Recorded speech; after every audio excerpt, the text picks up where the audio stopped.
This is my note for longevity plus current goals back from January 12th, 2025. So this year, January 12th. So almost exactly 2 months ago. Don't have too many points on this, but the points that I do have, rapamycin. So I read an article that Brian Johnson stopped using rapamycin, which is this drug that apparently helps with anti-aging, with longevity.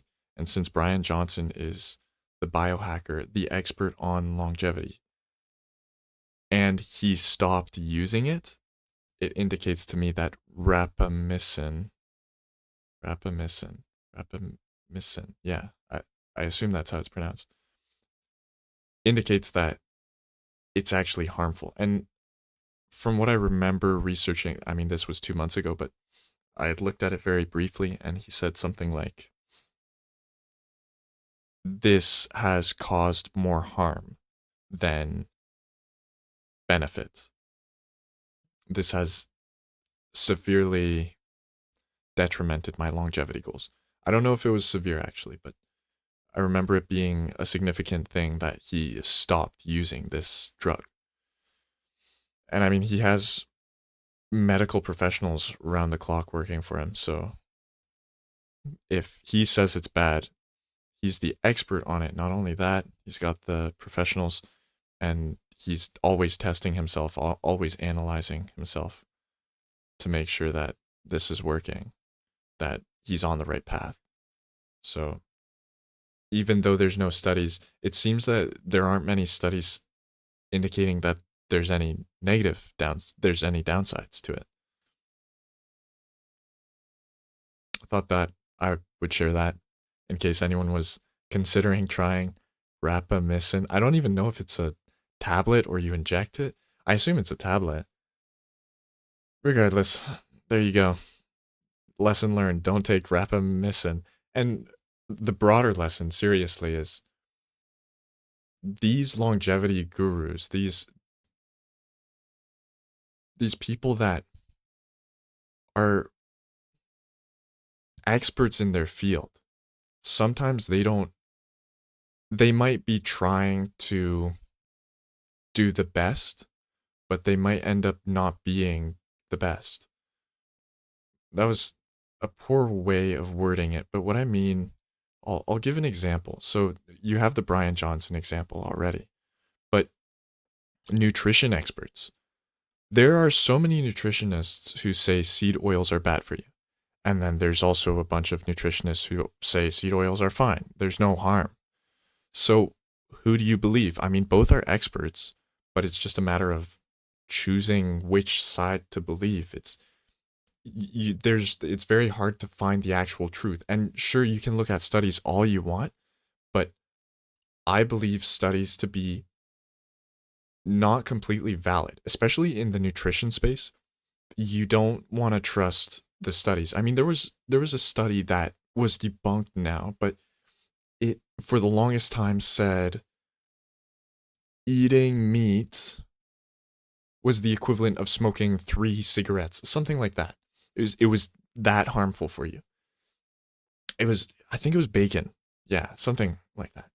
But then we now know it's not harmful for you.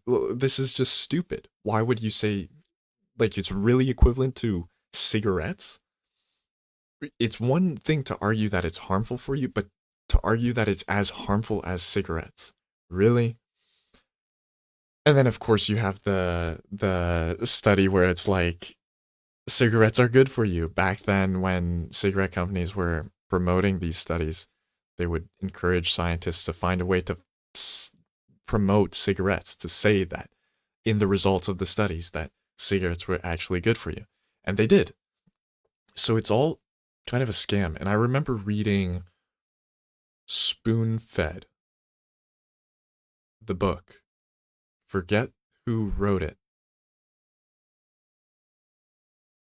Tim Spector, Dr. Regardless, expert in his field. and he would be very diligent in what he chose to eat, his diet. He was very diligent in his diet, very restrictive. And then at some point, he realizes, I mean, his wife does whatever, and he says, no, you shouldn't be eating avocados because they're bad for you. And then the next week, he'll be saying, okay, you should eat more avocados because they're actually good for you. And then the next week after that, he'll say, actually, don't eat more than 3 avocados because that would be bad. And his wife, regardless, didn't listen to him. She just did what she wanted. And he realized that at some point, it's all just a rabbit hole, and there is no real substantial truth that you can ever get. And that's where he says something along the lines of just live your life. Don't worry about these nutritionists, even though he himself is an expert. This is his life. Nutrition is his life.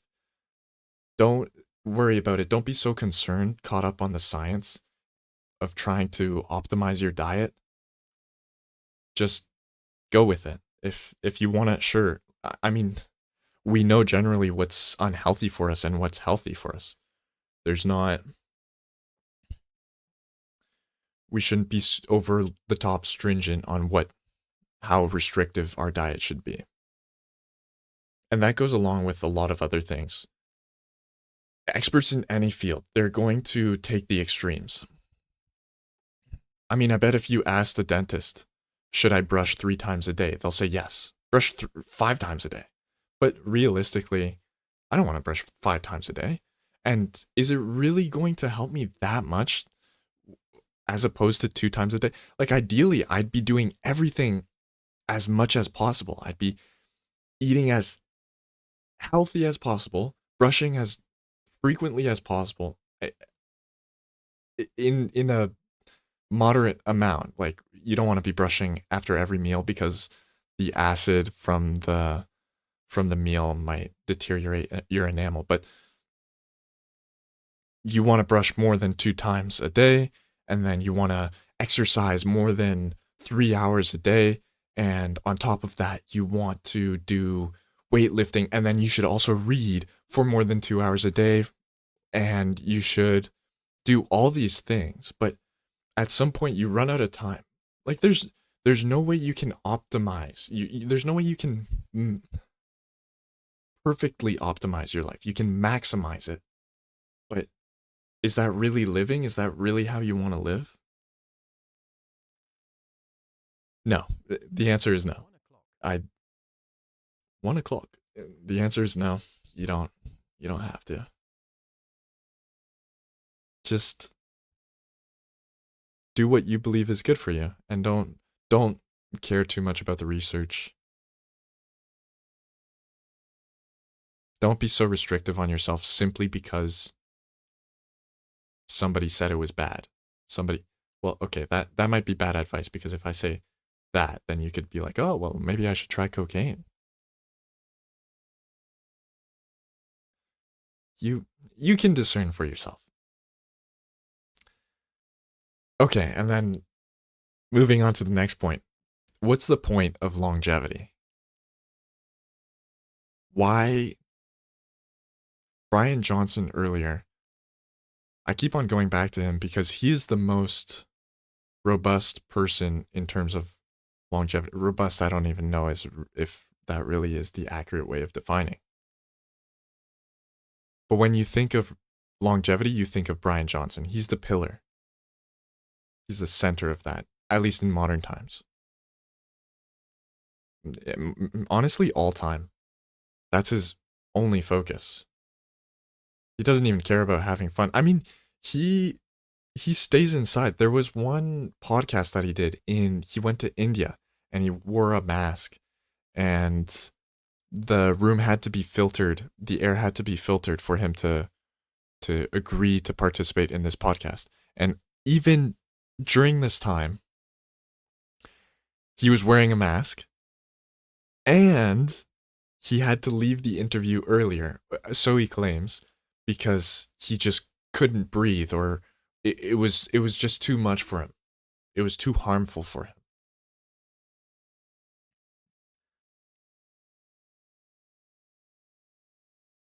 Like, at that point, you're not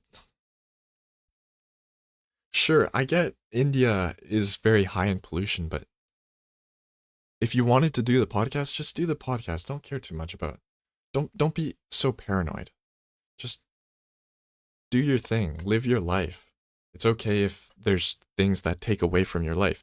At the end of the day, you want to live your life for a purpose, not live your life as long as possible without any purpose. That'd be useless. That'd be pointless. So that's why I ask, what's the point? What's the point of longevity? And I don't think you can really say there is a point. Like, that can't be your purpose of just living as long as possible. I'll give the example, the classic example of Wolverine in X-Men.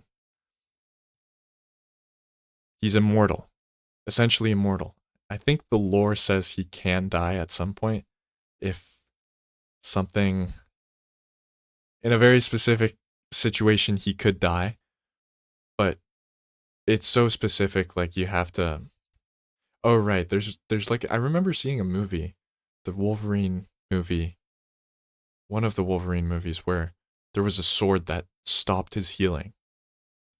So he could die. He could die from that sword. And then a couple of other things. I'm sure there's more lore. But my point is Wolverine in X-Men, he outlived all his relationships. He outlived all his friends, all his lovers, all his family, everything. So what's the point? Why would you want that? And you look at Wolverine and you see a depressed man with anger issues, just full of aggression.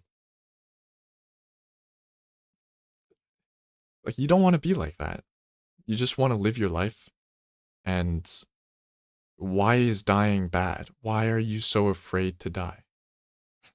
I mean, I remember this being asked to Brian Johnson in a tweet, and he said, "It's not that I'm afraid to die, it's that I love life too much."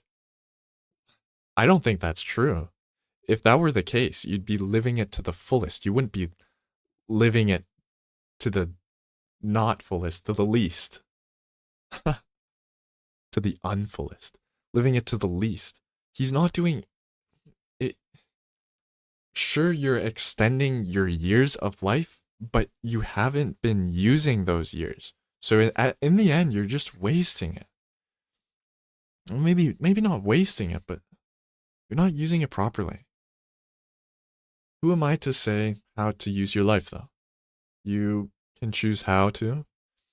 I mean, you could smoke cigarettes for the rest of your life, too, if you wanted to, but I was thinking about this actually on the bus. Why can't I just smoke cigarettes for the rest of my life? It makes me happy. Sure, it shortens my life, but who cares? That's not necessarily a bad thing. But it does make you, not only does it shorten your life, it just makes your quality of life worse. You're dependent on something. Sure, you get a high, you feel good when you smoke, but you need it all the time. You get addicted to it. And it also causes other problems that aren't so direct. I mean, I think for nicotine, for vaping, I've heard you get breakouts. Acne breakouts are more common. So that's why you shouldn't smoke nicotine. No, also just lung damage, right? So you're going to have trouble breathing. I don't know exactly all the downsides, but obviously I know it's bad for you. And smoking even worse. Oh yeah, gums, just your mouth, just teeth, just your general health is going to deteriorate. So not only do you take years from your life, you also take quality from your life at the present moment. It's not worth it. Not good. Lastly, I was going to talk about goals. I wanted to keep this really short. I thought I was going to keep this under 10 minutes, but or under 15, but guess what? We can't. So I've assigned a couple of goals Current goals, yeah. I have a couple of goals that I set for myself for this winter semester. And I actually don't know if I should read them out. So I remember hearing, I think I already mentioned this, but if you say a goal, if you say a project that you have, it releases dopamine. So you're less likely to do that project because it's released the dopamine and it feels like you've already done that project. So if I say these goals out loud, the fact that I have these goals, does that mean I'm less likely to do them? Maybe, but I also have an accountability partner. So now I have to complete them, right? That should logic out. I think it makes sense. Okay, so I'll read them out. Main goals: go to sleep at 11 p.m. every night. Okay, well, today I'm not going to do that. It's already 1 p.m. Today was daylight, or yesterday was daylight savings. The opposite of daylight savings, where they push the hour forward. So we have one less hour. And that messed me up because I forgot it was. And then I woke up and I was like, whoa, this is late. This is way later than usual and whatnot. And oh well, what am I saying, man? Go to sleep at 11 p.m. every night. Yeah, that'd be great. That'd honestly be really great. I'm making progress towards it though. I can do a bit better. In fact, after I finish this vlog, I'll just go to sleep. Reach 80 kilograms, 90 kilograms final goal. I'm at 70, 76, 77, around 76, 77 kilograms, which is around 167. No, it's around 169 kilograms. So almost 170 pounds. I want to get even heavier. I think 90 kilograms is around 200, 190 pounds. I just want to see how I look like that. Right now, I'm too veiny. What's the word for that? Too vascular, right? You can see, you can just easily see my veins. And especially when I work out, it looks a little disgusting.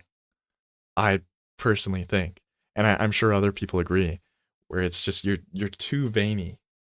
But I mean, right now, you see enough veins to know that I work out, to to see that I'm muscular, but again, I still don't like it. I'd like to be a little bit bulky for aesthetics purposes, but generally, I honestly like to be more on the leaner side. So maybe just a little bit lean, but like not as lean as I am right now. Lean enough to be easily identifiable as muscular, that I work out, but bulky enough that I couldn't be considered skinny in any regard. I don't think that's really possible. It's so subjective. Find a summer job. Yeah, we'll see if that happens. I hope it does. I have a friend who could hopefully hook me up with a summer job. But if not, if I can't get a summer job through that friend, I don't think I'm getting a summer job. I've heard my friends talking about getting co-ops and it just doesn't happen. They just can't. It's really hard, especially from computer science. It's so hard in the tech field right now. But that's not an excuse. That's me complaining. No, it is an excuse. I don't know what to say. I mean, I'll still try my hardest, but I just I won't be disappointed if I can't find a job. That's what I'll say. Publish podcast. I already did that. I published a podcast on my 4th podcast. Should have done it earlier. I mean, I can say I should have done it earlier, but I'm glad that I did it. I'm happy with it, and I want to publish more podcasts. I want to get more guests. I want to get at least 10 podcasts out because that's the threshold. I remember Chris Williamson saying, if you reach 90% of podcasts don't reach episode 10. So I have to be that 10% that reaches episode 10. That'll make me happy. And it's a long-term project, so I have tons of time. I'm sure I will reach episode 10, unless I die earlier. Who knows? This one's interesting. Find a girl you'd like to be in a relationship with. So I was careful with this goal to not say find a girlfriend, be in a relationship, because that's going to be toxic. Finding a girl just for the sole purpose of being in a relationship, just for having that comfort. And I didn't want that. I wanted to find a girl that would facilitate that. And like, this is a goal, this is something that I yearn for. So it's not a goal that I set for myself to necessarily improve. I do believe it will help me improve in some regard,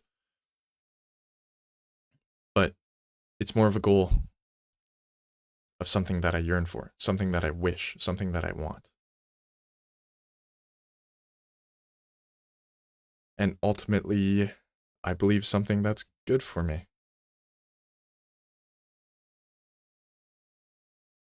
And will make me happier. You can say all you want. I don't think you'll be, if you're not happy right now, then you won't be happy with a girlfriend, but shut up. that's that's all I'll say. I mean, there's studies that say you're just happier in a relationship. And it's true. You just are. That's just how it is. Being single is lonely at times. It is lonely, but you learn to deal with it for sure. But it's also it's nice being in a relationship too. I don't think I have to explain my point. Pass courses. That's my last main goal. Pass courses. I'm on track to doing that. I'm on track to passing my courses. Yeah, I don't have any goal of being an overachiever, obtaining incredibly high grades, because I don't think they really benefit. Sure, it'd be better to have high grades than not high grades, but the effort you have to, the diminishing return, the return you get for putting into getting 100, we'll say, A pluses. How do I explain this? The return is so minimal compared to, like, okay, just think diminishing return. There's such a hard curve for diminishing return when you're talking about grades and getting A pluses. And I can barely study and pass my courses and have a really good time. Like, I'm having a fantastic time. I'm enjoying life. I'm really happy and I'm learning a bunch of things. I'm saying outside of classes, I'm doing so many things and having so much fun, creating so many connections. Meanwhile, I could shut myself out from all of this and focus completely on my grades, but I don't I don't think that's what I should be doing. I think that would be worse for my mental health, for myself as a person. Now, you could argue I should maybe put more effort into this. So, not necessarily, like, I should put more effort to learn it properly, to learn it completely in its entirety. But of course, again, diminishing return. There's going to be there's trade offs for no matter what you do. Oh, side quests. Okay, so find a waking up habit, and I wrote down the possible waking up habits that I could do. So earlier I mentioned I need to find a habit for when I wake up so that I don't scroll or sit in my bed for too long of a time. Recently I've been well, not recently, but when I wrote this or when I was thinking about this issue, I ran into this problem where I would sit in my bed for, we'll say, 5 minutes, checking messages, looking on the news, scrolling a bit, scrolling on the news, if anything, scrolling on the news. Can you believe that? Doom scrolling on news? What has my life come to? I mean, I learn a bit, but it's all just tech information and curated towards me, so I don't really learn. I learn a bit. I see some interesting articles, but more it's just I need that dopamine hit. That's why I do it. I just get bored and I feel the compulsion to do it. And I don't like that. So the three habits that I've come up with are that I considered were write in a journal right when I wake up, pray right when I wake up, or stretch. And I don't think any of those really work. What I have found, the mentality that I need to put, I had my friend over for reading week at my house, not this home, but not this house, not this apartment room, but my actual house. And what I found was I didn't scroll at all because I was hosting him. So I had to wake up. As soon as I woke up, I had to host. I had to be present with him and spend as much time as possible because he's my best friend. And I enjoy his company. I want to spend time with him. So I couldn't afford to scroll, to check my messages, to do anything. I would do that later. So that's the mentality that I've been having right now, where I have in my head, I'm hosting someone, I'm hosting myself, or somebody's coming over.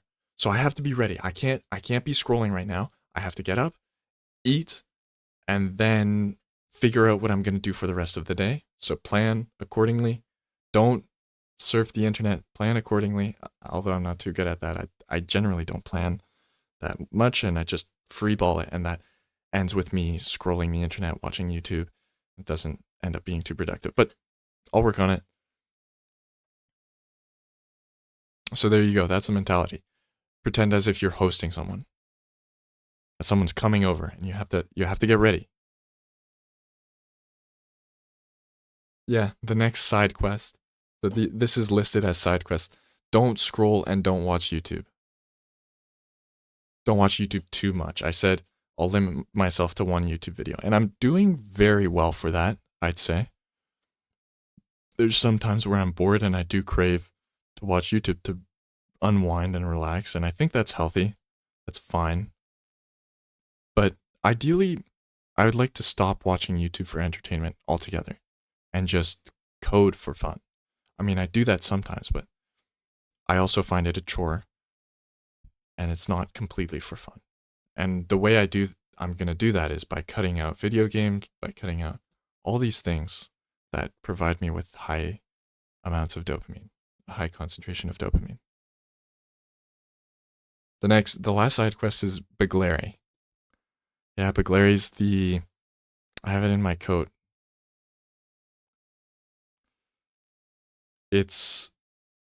I showed it already. It's just a paracord with, on either end, it has a weight. It has weights on it, so you can do some cool tricks with it. So just learn that in the meantime. That's just a side quest. And now addiction. I have a quick fixes section, but it's really specific to me, and it doesn't really make any sense if I were to read it out loud. My last section is addictions, which is YouTube and Instagram. I'm doing really well for both, I would say. As I said, yeah, I do go on YouTube, but I'm very conscious of how I spend my time there. And Instagram, the app that I have, you know what? I'll link the app that I have in the description. It's for Android, and it has significantly reduced my Instagram screen time. Well, it's reduced. I don't doom scroll. I don't know if it's really reduced my Instagram screen time because I still check messages, and I do get a fair amount of messages, and it does take me a while to look through the messages. And if my friends send me reels, I will check them. So maybe it hasn't reduced that much time, but I'm thinking of getting better at it by not checking my messages too often. But at that point, like, why even message in the first place? If you're not going to check your messages, why would you message the person in the first place? So it's hard to really determine whether I should stop checking, whether I should limit my screen time for Instagram if the whole what I am doing is just checking it for messages. I'm not doom scrolling. So hard to decide. But I think I can improve a little bit. I've muted my friends who send me reels. So my friends will talk to me on Discord, for example, or message me on Snapchat. So I'm safe to have my Instagram muted because they can contact me. They usually message me in other ways, and Instagram Reels is just to send me funny memes. There you go. That's it. Oh, right. So what I was going to say for the app. The Instagram app for Android only, it removes all the your feed.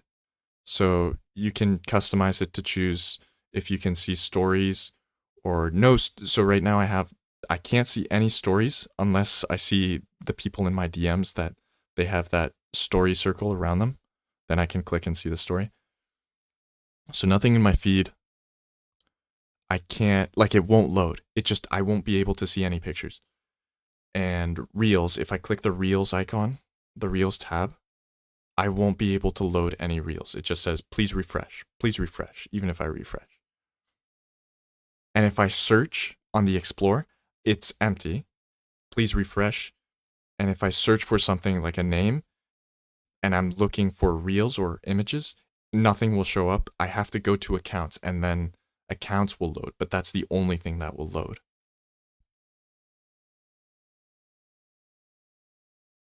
And as I said, Reels in the DMs work, but if you try to scroll, so if you see a reel and then you try to scroll from that reel, it won't load.